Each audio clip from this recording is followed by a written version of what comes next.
Good morning. Today we are going to discuss the topic on theories of eruption. There are numerous theories which supports the theories of eruption. Among that, the most common are the root formation theory, bone remodeling theory, vascular pressure theory, and the periodont ligament traction theory. So we'll have a brief look on these theories. In bone remodeling theory, they states that the selective deposition and resorption of the bone brings about the eruption. While in root growth theory, they postulate that the proliferating root impinges on a fixed basis, which converts the apically directed forces into an occlusal movement.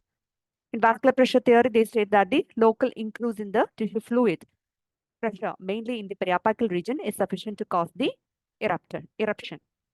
In periodont ligament traction theory, the cells and the fibers of the periodont ligament causes the pulling of the tooth into the occlusal direction, which causes the eruption. So we'll see in detail about this theory one by one. First is the bone remodeling theory. So in bone remodeling theory, the bone remodeling occurs. That is the selective deposition and the resorption of the bone occurs here. This process will bring about the eruption. So this bone remodeling is an important factor to permit the tooth movement. Any genetic deficiency of the osteoclast will prevent the tooth eruption. There are numerous theories which postulate the or which supports the bone remodeling theory. In one such experiment is that when the tooth germ is removed and the dental follicle is kept intact, the eruption continues. While we replicate a silicon for the tooth germ and the dental follicle is also present, eventually eruption occurs. In the third condition or the third experiment, the dental follicle is also removed. In that, there is no eruption occurs. So these all experiments, they suggest the importance of the dental follicle also to help in the bone remodeling and eventually causes tooth eruption. So there are so many studies on bone remodeling also. That is, they support that the bone lining cells, that is our osteoblast, under the influence of the hormones, they secrete so many enzymes such as the collagenase and proteolytic enzymes, which remove the osteoid layer. So it exposes the mineralized bone surface for resorption. For resorption, the osteoclast have to be attracted to the site. So the osteoblast indirectly help the osteoclast to move to the site of resorption. So there are so many evidence which support this theory, and there are so many points which evidence against the theory. So the evidence in support of this theory is that the bone remodeling occurs always around the developing tooth germ, that is bone resorption and the bone deposition. They occurs always around a developing tooth germ. And also the bone forms when the tooth germ is replaced by a silicon model. That eventually results in eruption. So the evidence which are against this theory is that the actual concept they are saying, that is bone remodeling is the only cause which result in eruption, it's a debatable. So next we will move on to the root formation theory. So we know that first crown formation occurs and then the root formation. The main factor which helps in the root formation is the Herdwick's epithelial root sheet. So this root formation involves so many cellular proliferations, tissue formations, etc. So this all causes first the movement of the tooth crown and then the root one.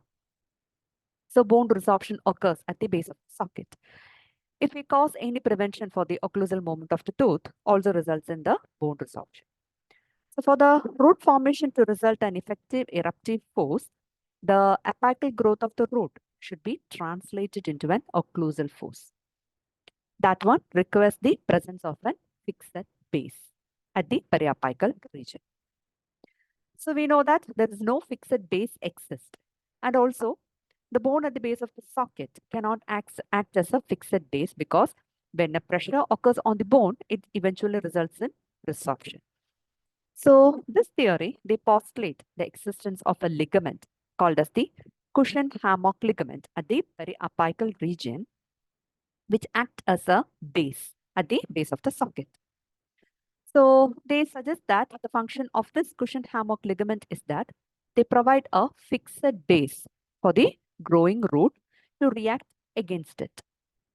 So this But this cushion hammock ligament, the structure is a pulp delineating membrane. That is, this is a just thin membrane which run across the apex of the tooth, and it does not have any bony insertions. So this membrane cannot act as a fixed base. And also clinical observations has shown the root formation cannot be responsible for the eruptive tooth movement. And also in so many conditions that the tooth, they can move a distance greater than the actual length of their root. And also the eruptive movement occurs after the completion of the root formation. In some other experiments, they have shown that the root resections, they does not stop the eruptive tooth movement. That is, rootless tooth also erupt.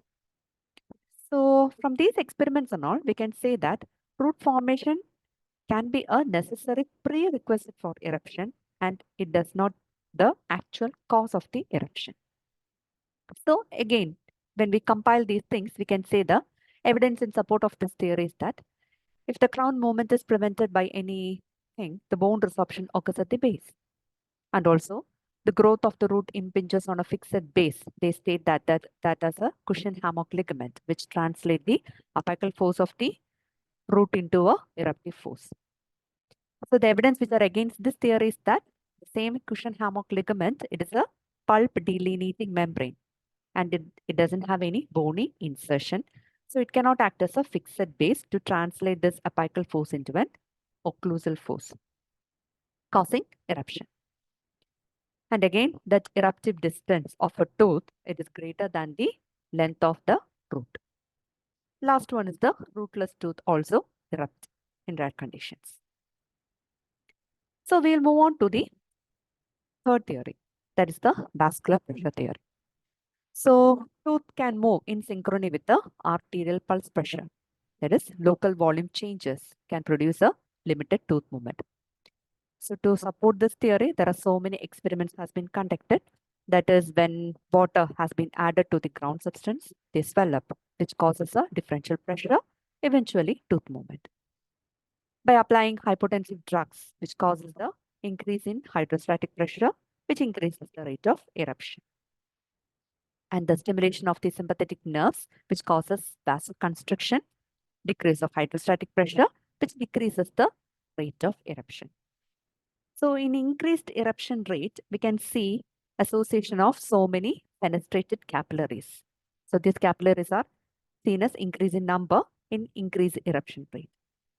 So even though the vascular pressure can play an important role by generating an eruptive force, opinions so many differs whether these pressures are the primary responsibility for the eruption. So again, by compiling these points, the evidence in support of this theory are increase in the apical hydrostatic pressure by the hypotensive drugs, which causes increased eruption rate. The stimulation of the sympathetic nerve causes vasoconstriction, thereby decreasing the apical hydrostatic pressure, eventually causes decrease in the eruption rate. The evidence against this theory is that experimental root resection and simultaneous insertion of a metallic barrier to cut off this apical hydrostatic pressure, there is no change in the eruption rate. And another one is that the injection of lignocaine with or without the presence of a vasoconstrictor adrenaline to cause a decreased hydrostatic pressure results in increase in the eruption rate. So next is the last theory, that is the periodontal ligament traction theory. Here, as the name indicates, that the periodontal ligament is the main thing which causes the eruption. So in the periodontal ligament, we have the fibroblast. So this periodontal ligament fibroblast, they contract the collagen gel, which can move a disc of the root tissue. So this contraction and the transmission of the contractile forces mainly to the extracellular environment, that is the collagen, eventually causes tooth movement. So the contractile property of the periodontal ligament fibroblast and the presence of a structure, a specialized structure which is called as the fibronexus. So these all causes a contractile forces. The summation of these contractile forces are transmitted to the extracellular environment, that is the collagen fiber bundles, which are aligned in appropriate angulation causes the tooth movement. So this theory can be simulated too. That is, the activity of the fibroblast in the periodontal ligament in pulling a tooth can be explained on the basis of a sailor pulling a rope. So the sailor can be compared to a fibroblast. The rope can be compared to a collagen. The sail can be compared to a tooth. And the deck can be compared to the collagen remodeling. So for the sailor, they has to pull on a rope attached to the sail for the movement of the sail. So this sailor can be compared to a fibroblast, a stationary fibroblast. So to move the sail or the tooth, the sailor or the fibroblast, it has to remain stationary and it has to pull on the rope, that is the collagen, that is resulting in the contractile force. And it has to be coiled onto the deck, that is causing the collagen remodeling. So as we discussed, according to this theory, the eruption of the tooth is brought about by a combination of events, that is involving the force initiated by the fibroblast and the transmission of the contractile forces to the extracellular environment via fibronexus and to the collagen fiber bundles, which are aligned in appropriate angulation, which are brought about by the root formation, which eventually brings about tooth movement. So these fiber bundles, they have the ability to the remodeling for the eruption to the continue. Any interferences in this process will affect the tooth movement. So the opponents of this theory is the fibroblastic nature, myofibroblastic nature of the fibroblast and the existence of the fibronexus. So the myofibroblastic nature is that in vivo studies do not support the migratory nature of the fibroblast. Next is the fibronexus. That is, fibronexus is a specialized structure which consists of intracellular actin filaments and an extracellular fibronectin filaments. So they are associated with subplasma plaque material that contains proteins such as vinculin, talin, alpha-actin, and integrin. The fibronexus provides a connection between the collagen fibers and the intercellular filaments of the fibroblast.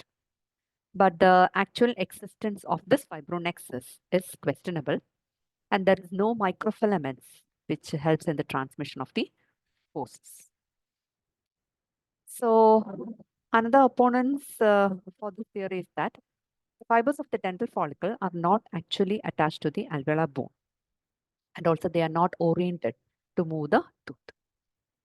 So once the tooth appears in the oral cavity, before it attains the prefunctional phase, the periodontal ligament fibers, they exert a tractional force due to its attachment to the alveolar bone and also to the orientation.